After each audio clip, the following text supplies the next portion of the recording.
Shalom, shalom, bien-aimés dans le Seigneur. Bonsoir à tous. Alors ce soir, j'aimerais nous parler le thème de ce soir. Pourquoi certaines batailles ne partent que par la prière. Amen, amen. Amen. Alors, on va ouvrir nos Bibles dans Matthieu 17, le verset 14 à 21. Matthieu 17, le verset 14 à 21. Est-ce que quelqu'un peut lire? Matthieu 17, 14 à 21. Amen. Lorsqu'ils furent arrivés près de la foule, un homme vint se jeter à genoux devant Jésus et dit: Seigneur, aie pitié de mon fils, qui est épileptique et qui souffre cruellement. Il tombe souvent dans le feu ou dans l'eau. Je l'ai amené à tes disciples, et ils n'ont pas pu le guérir. Génération incrédule et perverse, répondit Jésus. Jusqu'à quand serai-je avec vous? Jusqu'à quand devrais-je vous supporter? Amenez-le-moi ici. Jésus menaça le démon qui sortit de l'enfant, et celui-ci fut guéri à partir de ce moment-là. Verset 19. Alors les disciples s'approchèrent de Jésus et lui dirent en privé: Pourquoi n'avons-nous pas pu chasser ce démon? C'est parce que vous manquez de foi, leur dit Jésus. Je vous le dis en vérité, si vous avez de la foi comme un grain de moutarde, vous diriez à cette montagne, déplace-toi d'ici jusque-là, et elle se déplacerait. Rien ne vous serait impossible. Cependant, cette sorte de démon ne part que par la prière et par le jeûne. Amen. Amen, amen. Bien-aimés, au verset 21, la parole de Dieu nous dit: mais cette sorte de démon, dans d'autres versions, on dit cette sorte d'esprit, ne sort que par la prière et par le jeûne. Vous allez remarquer avec moi que les apôtres ont posé la question à Jésus, pourquoi ils n'ont pas pu chasser le démon. Et Jésus leur a dit: race d'incrédules. L'incrédulité, c'est l'absence de foi. C'est la désobéissance, le doute ou le manque de confiance en Dieu. Aujourd'hui, bien-aimés, plusieurs chrétiens aiment Dieu, viennent à l'église et servent même, mais ils restent malgré tout liés par certaines batailles, liés par des combats familiaux, liés par les stagnations, liés par les retards, les oppressions et les rechutes. Pourquoi? Parce qu'il existe des combats qui ne partent ni par l'intelligence, ni par la force humaine, ni par les relations, mais uniquement par la prière et le jeûne. Jésus lui-même l'a dit, que cette sorte de démons ne partent que par la prière et le jeûne. Cela veut dire qu'il existe des niveaux de combat qui exigent une profondeur spirituelle. Des combats qui exigent une autre façon de prier. Des combats qui exigent une autre manière de trouver la solution au problème. La Bible nous dit dans Ephésiens 6, le verset 12, est-ce que quelqu'un peut lire? Ephésiens 6, le verset 12. Je lis au nom du Seigneur. Car nous n'avons pas à lutter contre la chair et le sang, mais contre les dominations, contre les autorités, contre les princes de ce monde de ténèbres, contre les esprits méchants dans les lieux célestes. Amen. Amen. Dans d'autres versions, on dit: car nous n'avons pas à lutter contre les êtres humains,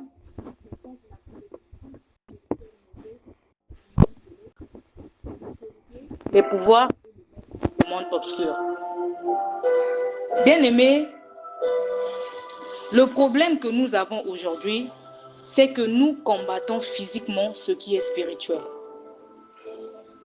Le combat est spirituel et nous combattons ce combat de façon physique.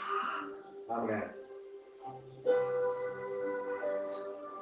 Certaines batailles ne sont pas normales, bien-aimés. Elles ne sont pas naturelles. Certaines batailles ne sont pas des coïncidences. Je prends un exemple. La maman, sa première grossesse, elle fait une fausse couche. Le deuxième enfant, elle met au monde son premier enfant, fausse couche, et l'enfant de l'enfant met au monde son premier enfant, fausse couche, on va dire coïncidence. Ce n'est pas une coïncidence, bien aimé. Papa met au monde avec son premier enfant avec une autre femme. L'enfant met au monde son premier enfant avec une autre femme. Le petit-fils met au monde son premier enfant avec une autre femme. Ce n'est pas une coïncidence, bien aimé. Quand dans une famille, personne ne progresse, les mêmes problèmes se répètent encore et encore, les mariages échouent, il n'y a pas de paix, bien aimé, ce ne sont pas des coïncidences. Ce n'est pas une situation naturelle, c'est anormal. Il faut se réveiller, il faut prendre conscience que ces événements ne sont pas normaux.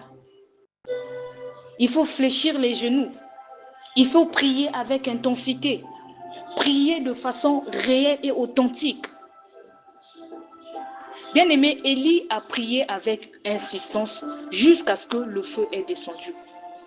Il a prié avec insistance pendant 7 fois jusqu'à déclencher la pluie.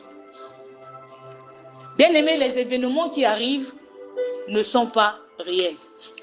Si tu vois un cycle répétitif dans ta vie, ce n'est pas réel, ce n'est pas normal. Ce genre de combat demande une autre façon de prier. Ce genre de combat demande une autre manière de revoir les choses.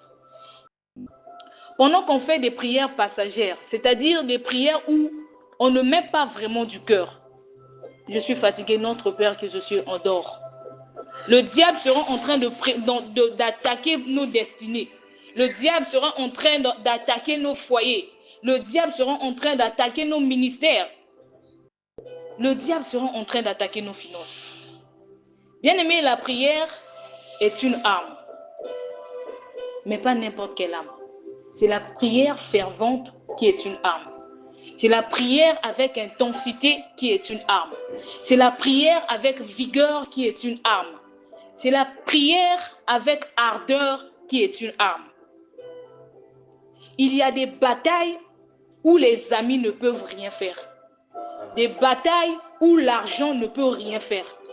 Les batailles où les relations ne peuvent rien faire. Mais lorsque quelqu'un se met à genoux, le ciel commence à agir. On voit l'exemple d'Élie. Élie prie, il ferme le ciel. Et quand il prie, il ferme le ciel s'arrête, la pluie s'arrête. Et il prie encore, de sorte que la pluie puisse revenir.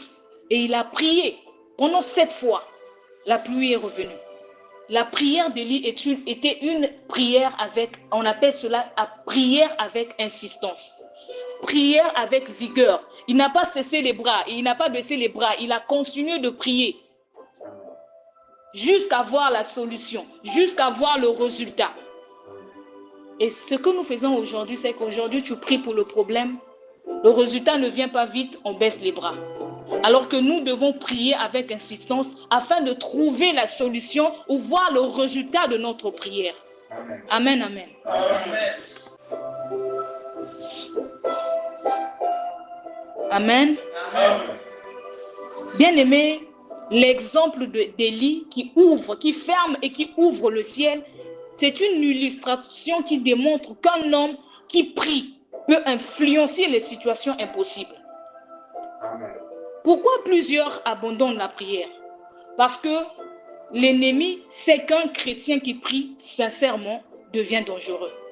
Amen. Il envoie donc la distraction, il envoie la fatigue, le péché, le découragement. Pourquoi le découragement? Tu as prié pendant 1 mois, tu ne trouves pas la solution à ton problème. Tu as prié pendant 10 ans, tu ne trouves pas la solution à ton problème. Tu te décourages. Et le diable, c'est ce qu'il veut en fait, que tu te décourages.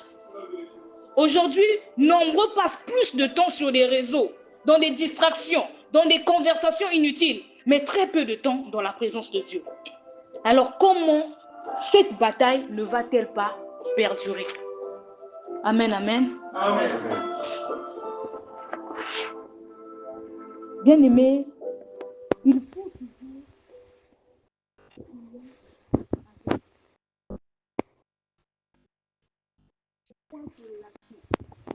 Luc, il faut toujours prier et ne point se relâcher. prie. Nous devons prier jusqu'à ce que nous trouvons l'exaucement à notre prière. Les apôtres n'ont pas pu chasser ce démon parce qu'il leur manquait la foi, bien-aimés. Dans nos prières, s'il nous manque la foi, même petite soit-elle, on ne verra pas l'exaucement. Souvenez-vous que tous les miracles que Jésus a fait dans la Bible, ce n'était pas par sa foi, mais c'était par la foi de tous ceux qui venaient à lui. Et c'est pourquoi il disait, ta foi t'a sauvé. J'aimerais dire à quelqu'un ce soir que, avant de rentrer dans la présence de Dieu, laisse que ta foi précède ta demande. Avant de demander quelque chose à Dieu, laisse que ta foi précède ta demande. Cette femme à la perte de sang, c'était sa foi qui avait précédé sa demande. Elle s'était dit en elle-même, si je touche le bord du vêtement de Jésus, je serai guérie. À l'instant T, elle n'avait pas encore touché. Sa foi avait précédé sa demande. Amen. Amen. Alors, il faudrait que lorsque nous rentrons dans la présence de Dieu, que notre foi précède notre demande. Parce que certaines batailles dans nos vies ne partiront pas par des plaintes. Certaines batailles ne partiront pas par les émotions, ni par la colère, ou même par des discussions, mais par la prière ferme, la prière fervente, la prière avec vigueur, la prière avec insistance, la prière avec ardeur, la prière constante. C'est pourquoi la parole de Dieu dit que la prière fervente du juste a une grande efficacité. La prière continue. C'est ça qui fera qu'on verra les résultats. Et les batailles dans lesquelles nous sommes aujourd'hui, pour trouver la solution, pour se libérer de certaines batailles, il nous faut fléchir genoux. Il nous faut fléchir les genoux, il nous faut mouiller le maillot. Parce que certaines batailles ne vont pas partir par qu'une seule prière que tu feras en un jour. Des fois, ça va demander que tu fasses par exemple 40 jours de jeûne, que tu fasses 3 jours de jeûne, que tu fasses 2 jours de jeûne. Daniel avait fait 21 jours de jeûne, mais Dieu avait donné déjà l'exaucement à sa prière dès le premier jour. Mais pourquoi est-ce qu'il ne savait pas que Dieu avait donné l'exaucement à sa prière dès le premier jour? Parce que ce qu'il faisait était combattu. Et c'est bien après que l'ange vient le voir pour lui dire que le Seigneur t'avait donné l'exaucement à ta prière dès le premier jour, mais cet exaucement était combattu. Amen. Amen. Donc c'est ça, bien-aimé. Certaines batailles peuvent trouver la solution que lorsque nous allons vraiment mouiller le maillot. Quand tu vois cette situation perdure, ce qui veut dire que ta façon de prier, c'est pas ça. Anne, elle priait pour avoir l'enfant, malgré les humiliations. Elle priait. Mais le jour où elle a compris que non, cette situation n'est plus la même, il faut que je change ma façon de prier. Ce que je vis n'est pas normal, il faudrait que je change ma façon de prier. Certes, je priais, mais ce n'est pas ça. Il faut que je change. Elle est rentrée dans le sanctuaire. Elle a fait une seule prière où elle était en train de dire à Dieu, « Seigneur, si tu me donnes un enfant, je te le consacrerai. » Elle a changé sa façon de prier. Cette bataille perdure encore parce que nous n'avons pas pris conscience. Parce que nous n'en avons pas encore marre. Lorsque nous en aurons marre, on va changer notre attitude, on va changer notre façon de prier, on va changer notre regard sur la situation, sur la bataille, sur le problème. Alors, bien-aimé, il y a des combats que tes pleurs ne peuvent pas vaincre, mais que la prière peut détruire. Il y a des combats que tes efforts ne peuvent pas, des portes que tes efforts, tes propres efforts ne peuvent pas ouvrir, mais que Dieu peut ouvrir lorsque tu pries. Ce soir, j'aimerais dire à quelqu'un de refuser de rentrer chez lui avec ces mêmes batailles. J'aimerais que chacun de nous prenne la résolution de voir autrement sa situation. Comme Anne, nous devons nous dire ce soir, j'en ai marre. Il faut que je change ma façon de prier. Il faut que je change ma façon de voir les choses. Il faut que je change ma manière, mon attitude. Comment est-ce que je me vois? Amen.